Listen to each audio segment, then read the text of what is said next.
बिस्मिल्लाहिर्रहमानिर्रहीम। अस्सलाम वालेकुम dear students. Post orange semester 3 leadership and management का ये हमारे पास थर्ड यूनिट है, जिसमें हमारे पास क्या आ गया है, परफॉर्मेंस मैनेजमेंट और अप्रेजल। ठीक है, परफॉर्मेंस मैनेजमेंट हमारे पास यहाँ पे क्या है कि हम जो मैनेजमेंट का प्रोसेस है हमारा, उसकी परफॉर्मेंस कैसी है कि हमारा मतलब हमारे मैनेजमेंट परफॉर्मेंस कैसी है, हम किस तरह से मैनेज कर रहे हैं। ठीक है, और एंड अप्रेजल, और अप्रेजल का मतलब ये कि जायज़ा किस तरह, हमारी जो परफॉर्मेंस है उसका हम जायज़ा किस तरह से लेते हैं। तो हमारे पास यहाँ पर सबसे पहले आ गया परफॉर्मेंस मैनेजमेंट और परफॉर्मेंस अप्रेजल के बारे में। कि परफॉर्मेंस मैनेजमेंट हमारे पास क्या है कि ये एक डायनामिक कंटिन्यूअस प्रोसेस है, जिसमें हमारे पास क्या होता है कि इम्प्रूव्स ऑर्गेनाइजेशनल इफेक्टिवनेस। कि हम जो अपनी ऑर्गेनाइजेशन के लिए काम कर रहे हैं, ठीक है, जो हमारे ऑर्गेनाइजेशन के गोल्स के लिए ज़रूरी है कि हम अपनी ऑर्गेनाइजेशन को ठीक रखें, अपनी ऑर्गेनाइजेशन को हाई स्टैंडर्ड तक लेके जाएं। हमारे जो ऑर्गेनाइजेशन के जो गोल्स हैं वो इफेक्टिव हैं, उनको क्या कर सकें, उनको और ज़्यादा इम्प्रूव बना सकें। मतलब कि अपनी ऑर्गेनाइजेशन में जो हमारी एक्टिविटी हो रही है, हम अपनी एक्टिविटीज़ को और ज़्यादा इम्प्रूव करें और क्या करें, उनके लिए स्ट्रेटेजिक प्लान्स बनाएं, गोल्स वगैरह उनके लिए बनाएं कि हम अपने ऑर्गेनाइजेशन की जो हमारी एक्टिविटी है वो इस तरह से हो रही है और उनके गोल्स में हमें ये करके हम ऑर्गेनाइजेशन को हाईएस्ट से हाईएस्ट लेवल तक लेकर जाएं।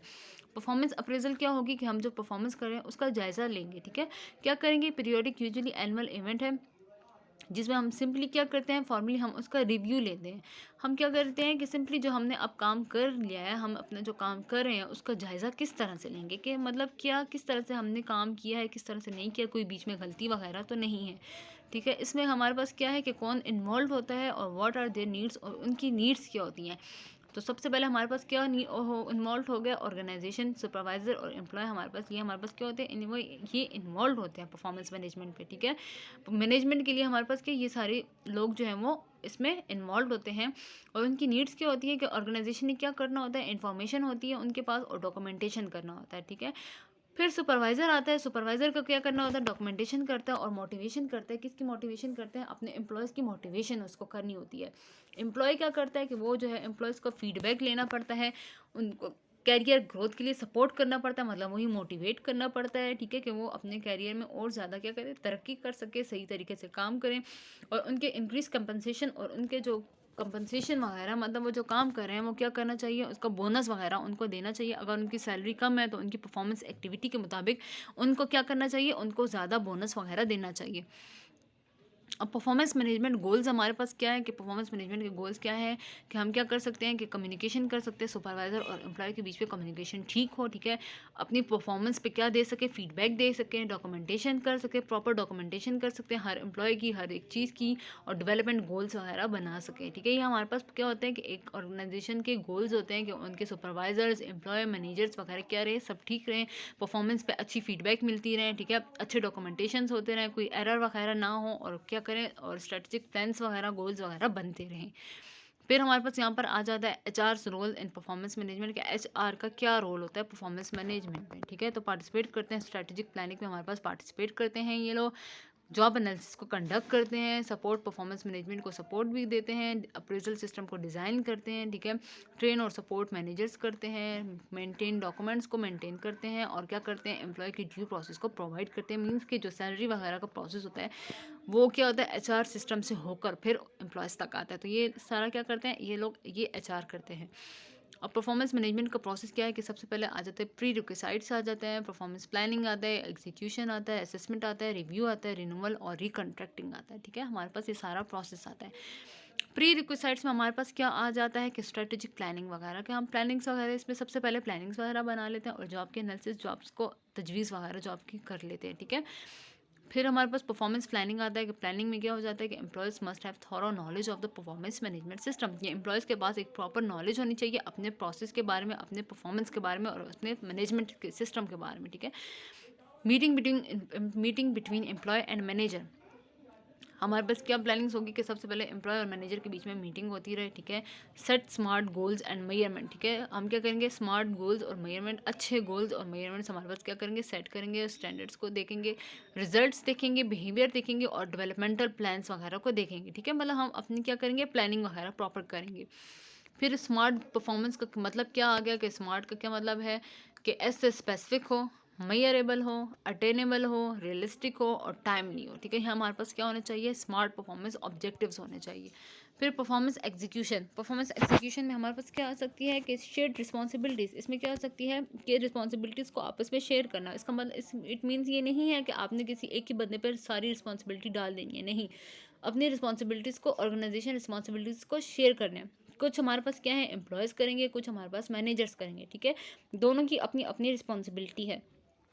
जो हमारे पास एम्प्लॉय रिस्पॉन्सिबिलिटी है उसमें क्या करेंगे, कमिटमेंट टू एस्टेब्लिश गोल्स, ठीक है। इसमें जो हमने गोल्स वगैरह जो एस्टेब्लिश करने होंगे वो कमिटमेंट है कि नहीं है। Communication and update with manager, communication करते रहेंगे और अब मैनेजर के साथ अपडेट में रहेंगे, ठीक है। मैनेजर को अपडेट करते रहेंगे कि ऑर्गेनाइजेशन में जो काम हमें दिया गया है वो काम आया ठीक है कि नहीं है, और ठीक हो रहा है कि नहीं हो रहा, ठीक है। अब मैनेजर की क्या रिस्पॉन्सिबिलिटीज़ है कि फीडबैक वगैरह दे, ठीक है, कोचिंग करें, रेनफोर्समेंट करें, रिसोर्स को सपोर्ट करें, जो भी रिसोर्स वगैरह उसको सपोर्ट करें, और एक्यूरेट ऑब्जर्वेशन एंड डॉक्यूमेंटेशन, जो उसकी डॉक्यूमेंटेशन हो, जिसकी ऑब्जर्वेशन हो अपने एम्प्लॉयज़ के बारे में, ठीक है, वो क्या हो, एक्यूरेट हो, बिल्कुल ठीक हो। फोर्थ में हमारे पास क्या आ गया, परफॉर्मेंस असेसमेंट एंड अप्रेजल, ठीक है, कि हम परफॉर्मेंस असेसमेंट कैसे करेंगे और अप्रेजल कैसे करेंगे, कि हु शुड अप्रेज, कौन अप्रेज कर सकता है। सुपरवाइजर्स भी कर सकते हैं, पेयर्स एंड टीम मेंबर्स भी कर सकते हैं, और सब ऑर्डिनेट्स भी इसका जायज़ा ले सकते हैं। मतलब जो इंसान अपना अपना काम कर रहा है, जिस इंसान के ज़िम्मे जो भी काम है, वो हर एक अपने अपने काम का जायज़ा लेगा कि आया ठीक है वो काम मेरा कि नहीं ठीक हुआ, कोई मिस्टेक वगैरह तो नहीं हो गई, कोई एक्स्ट्रा डॉक्यूमेंटेशन वगैरह तो नहीं हो गई है, ठीक है। व्हाट अबाउट द एम्प्लॉय, इसमें लिखा है कि क्या एम्प्लॉयज़ जो है वो अपनी सेल्फ अप्रेजल खुद ही जायज़ा कर सकते हैं कि नहीं कर सकते। तो परफॉर्मेंस अप्रेजल मेथड हमारे पास क्या होगा कि रेटिंग स्किल्स करेंगे, ठीक है, रेटिंग स्किल्स वगैरह देंगे कि इंसान अपना खुद को किस तरह से रेट करता है, ठीक है। रैंकिंग मेथड करेंगे कि किस रैंक पर होगा, ठीक है, कि इंसान जो है वो छोटे रैंक पर है, हायर रैंक पर है, उससे बड़े रैंक पर। फोर्स डिस्ट्रीब्यूशन मेथड, ठीक है, डिस्ट्रीब्यूशन मेथड रखेंगे उसमें, ठीक है। क्रिटिकल इंसिडेंट मेथड रखेंगे, ऐसे मेथड रखेंगे। Bars behaviourally anchor rating methods, वही रेटिंग रखेंगे बिहेवियर के मुताबिक। और मैनेजमेंट बाय ऑब्जेक्टिव्स, और ऑब्जेक्टिव्स के थ्रू मैनेज करेंगे कि जो ऑब्जेक्टिव सेट किए हैं वो मैनेज हो रहे हैं कि नहीं हो रहे हैं। Writing the appraisal review document, ठीक है। अप्रेजल रिव्यू डॉक्यूमेंट कैसे होगा, मतलब खुद का खुद जायज़ा लेने वाला हमारे पास डॉक्यूमेंट कैसे होगा कि क्या वो एक्यूरेट होगा और मीनिंगफुल होगा आपके एम्प्लॉयज़ के लिए, कि आपने जो जायज़ा लिया है अपने काम का क्या वो ठीक है कि नहीं ठीक, ठीक है। कंडक्टिंग द परफॉर्मेंस इंटरव्यू, हम क्या करेंगे कि परफॉर्मेंस इंटरव्यू को कंडक्ट करेंगे, ठीक है, रखेंगे कि explain the purpose of the interviews में क्या करेंगे कि पर्पस को एक्सप्लेन करेंगे, इंटरव्यू को हमने इंटरव्यू क्यों ले रहे हैं, ठीक है। सेल्फ अप्रेजल के बारे में डिस्कस करेंगे कि जायज़ा कैसे ले सकते हैं। सेल्फ अप्रेजल मतलब कि इंसान खुद का एम्प्लॉय है तो वो एम्प्लॉय खुद का जायज़ा कैसे ले सकता है। डिस्कस डेवलपमेंट प्लान्स के बारे में डिस्कस करेंगे, एम्प्लॉयज़ की समरी देखेंगे और रिवार्ड डिस्कशन करेंगे इफ़ अप्रोप्रिएट, मतलब कि रिवार्ड्स वगैरह जो ही मतलब कि बोनस वगैरह उनको रिवार्ड्स वगैरह देना उसकी डिस्कशन करेंगे कि एक बंदा अगर ठीक काम कर रहा है तो उसको रिवार्ड भी ज़रूरी है। ये नहीं कि एक बंदा अगर सही काम कर भी रहा है उसको रिवार्ड भी नहीं मिल रहा, तो इस तरह से डीमोटिवेशन होता है इंसान, ठीक है, उसको मोटिवेशन फिर नहीं रहती। तो इसमें रिवार्ड्स डिस्कशन भी करेंगे इंटरव्यू में। 6.1 हमारे पास क्या आ जाता है कि परफॉर्मेंस रिन्यूअल एंड रिकॉन्ट्रैक्टिंग, कि हमारे पास सिंपली इसमें क्या बताया गया कि final step in performance management system, readjust based on insight from completed process, plan for next performance management cycle. इसमें क्या करेंगे कि परफॉर्मेंस को क्या करेंगे, रिन्यूअल करेंगे। सारा जो हमारे पास प्रोसेस है वो हमने कर लिए, तजवीज़ वगैरह कर लिया, जायज़ा वगैरह ले लिया, सब कुछ कर लिया, प्लानिंग एग्जीक्यूशन सब कुछ कर लिए, रिव्यू लेके दोबारा से इसको रिकॉन्ट्रैक्ट करेंगे, मतलब कि वो प्रोसेस दोबारा से स्टार्ट करेंगे इसमें, ठीक है। प्लान करेंगे नेक्स्ट परफॉर्मेंस के बारे में। प्रॉब्लम विद असेसमेंट अप्रेजल, के असेसमेंट अप्रेजल मतलब कि तजवीज़ करने में हमारे पास क्या प्रॉब्लम आ सकती है कि इंसान खुद ही एक इंसान है, अब वो काम कर रहा है, ठीक है, अब उसने गलत भी काम किया लेकिन उसने अपना जायज़ा खुद ही ले लिया कि नहीं मैंने बहुत अच्छा काम किया, तो इसमें क्या आ सकती है, ये चीज़ हमारे प्रॉब्लम कर सकती है। एम्प्लॉयज़ लैक मोटिवेशन, एम्प्लॉयज़ की मोटिवेशन जो है वो कम होना शुरू हो जाती है, ख़त्म होना शुरू हो जाती है। Manager and employee don't agree on result, मतलब कि मैनेजर ने जो काम किया है उसको कुछ और चाहिए, एम्प्लॉय ने कुछ और काम कर दिया। एम्प्लॉय इस चीज़ में टिका हुआ है कि मैंने ये काम सही किया है, ये रिज़ल्ट मेरा ठीक है, और मैनेजर कह रहा है कि ये रिज़ल्ट ठीक नहीं है। तो इससे क्या होता है, इससे एम्प्लॉयज़ जो है वो डीमोटिवेट हो जाते हैं, ठीक है। नो परफॉर्मेंस डॉक्यूमेंटेशन, कोई भी प्रॉपर डॉक्यूमेंटेशन वगैरह परफॉर्मेंस पे नहीं हो रही है। तो ये हमारे पास सेल्फ असेसमेंट पर, सेल्फ अप्रेजल पर हमारे पास क्या हो सकती है, ये प्रॉब्लम्स आ सकती हैं।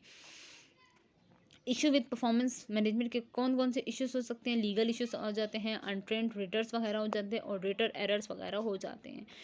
Poorly implemented performance manager system के हमारे पास परफॉर्मेंस मैनेजमेंट सिस्टम को जो पुअरली इम्प्लीमेंट होता है कि जो इम्प्लीमेंटेशन होती है वो हमारे पास क्या हो सकती है, वो ख़राब है। तो सबसे पहले हमारे पास क्या फॉल्स एंड मिसलीडिंग इन्फॉर्मेशन की वजह से होता है कि कोई गलत डॉक्यूमेंटेशन कर देता है या कोई गलत चीज़ बता देता है, ठीक है, कोई गलत गाइड आपको कर देता है। टर्नओवर जो है वो इंक्रीज़ हो जाता है, टाइम और मनी दोनों वेस्ट होते हैं, ठीक है। रिलेशनशिप्स किसके, मैनेजर का, एम्प्लॉयज़ का, ठीक है, आपस में एम्प्लॉयज़ का, ठीक है, वो क्या हो जाता है, रिलेशनशिप ख़राब होना शुरू हो जाता है। मोटिवेशन जो है वो डिक्रीज़ होना ख़त्म होना शुरू हो जाती है और जॉब से डिससेटिस्फेक्शन होती है। इंसान अपनी जॉब से फिर उस तरह से सेटिस्फाई नहीं होता जिस तरह से उसको होना चाहिए। परफॉर्मेंस मैनेजमेंट स्किल्स हमारे पास क्या होनी चाहिए कि कम्युनिकेशन अच्छी होनी चाहिए, कोचिंग कर सकें, फीडबैक वगैरह ले सकें, एम्पैथी होनी चाहिए और टीम वर्क होनी चाहिए। ये हमारे पास क्या परफॉर्मेंस मैनेजमेंट में ये हमारे पास स्किल्स होनी चाहिए। इन सब प्रोसेस में हमारा परफॉर्मेंस मैनेजमेंट क्या होगा, हमारी मैनेजमेंट परफॉर्मेंस जो है वो ठीक रहेगी। इसमें बताया गया कि let practice your performance appraisal skills, ठीक है, कि अपनी प्रैक्टिस करो, ठीक है, अपनी परफॉर्मेंस अप्रेजल स्किल को, कि अपने जायज़ा लेने की स्किल्स जो आपकी है उसको, उसके बारे में प्रैक्टिस करो। अगर आप कोई काम गलत कर रहे हो, तो अगर आप काम गलत कर रहे हो और आप उसको कह रहे हो कि नहीं ये ठीक है, तो इस चीज़ को अवॉइड करो। जो काम गलत है उसको गलत रखो, ठीक है, उसको सही करने की कोशिश करो। जो काम ठीक है उसको अपनी जगह पर रखो, उसको और ज़्यादा बेहतर करने की कोशिश करो। तो आपकी जो ये स्किल्स हैं इनको क्या करो, इनको प्रैक्टिस करो अपनी परफॉर्मेंस को इम्प्रूव करने के लिए, ठीक है, कि आप अपना जायज़ा सही तरीके से, अगर आप किसी दूसरे का जायज़ा ले रहे हो और आप उसको गलत गाइड कर रहे हो, उसका गलत जायज़ा ले रहे हो, तो ये बात ठीक नहीं है। और आप अपने गलत काम का भी सही जायज़ा ले रहे हो तो ये भी बात ठीक नहीं है। जो चीज़ आपने गलत किया है उसको गलत रखें, जो चीज़ आपकी ठीक है उसको ठीक तरह से रखें। तो थैंक यू सो मच। ये आज का हमारा टॉपिक था परफॉर्मेंस मैनेजमेंट और अप्रेजल के बारे में।